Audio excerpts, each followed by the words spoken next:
everyone! Welcome back to my channel. Dito po tayo, gagawa tayo ng balisoso. Ito po yun. Balisoso po yung bigas.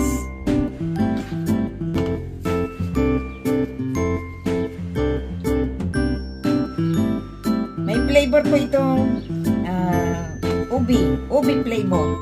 Pero po bigas na may nyug, may gata, may asukal, may asin. Ngayon po gagawa tayo ng balisoso. Ganito po yung paggawa. Yan, balisoso. Ito po yan.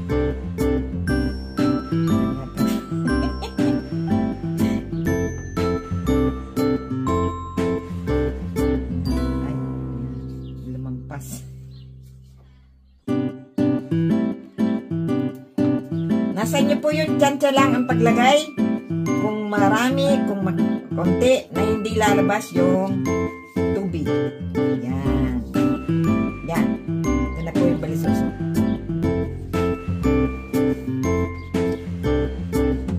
Dito po tayo. Ito po yung dahon natin. Dahon po ito ng saging.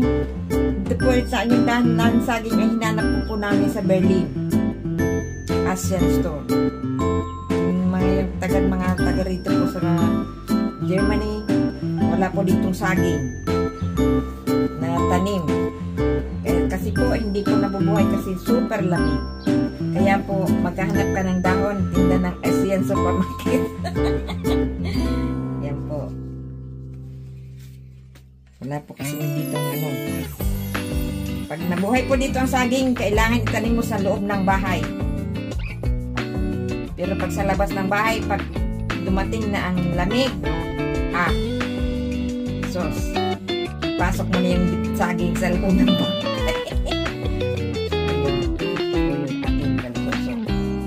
Hindi po para pares ang size kasi yung dahon ko po hindi rin para parehas. Kaya nasa inyo na po yun. Ito naman po ay hindi commercial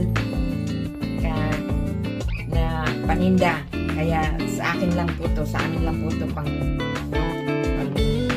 kain. Alam ko po, ang mga Pilipino ay alam naman magawa nito. For those who are watching internationally or for another country, English people.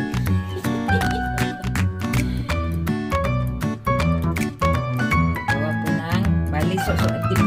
Tawag po dito sa they call it in Tagalog po, balisoso. Hindi, balisoso po, balisoso pares din yun. Kasi po, why balisoso? Because the leaves of the banana making balisoso. Dry itik. In Deutsch, dry itik.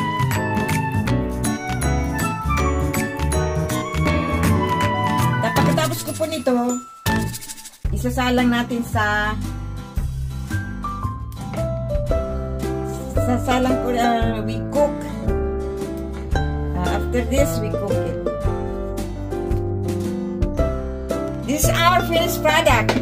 We wait to cook this first, and then I show you again what's the difference, the finished product on the before.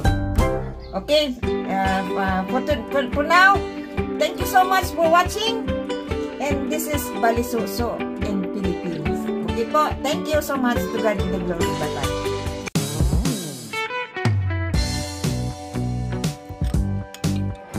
Ito na po yung ating finished product na balisoso. Ayan.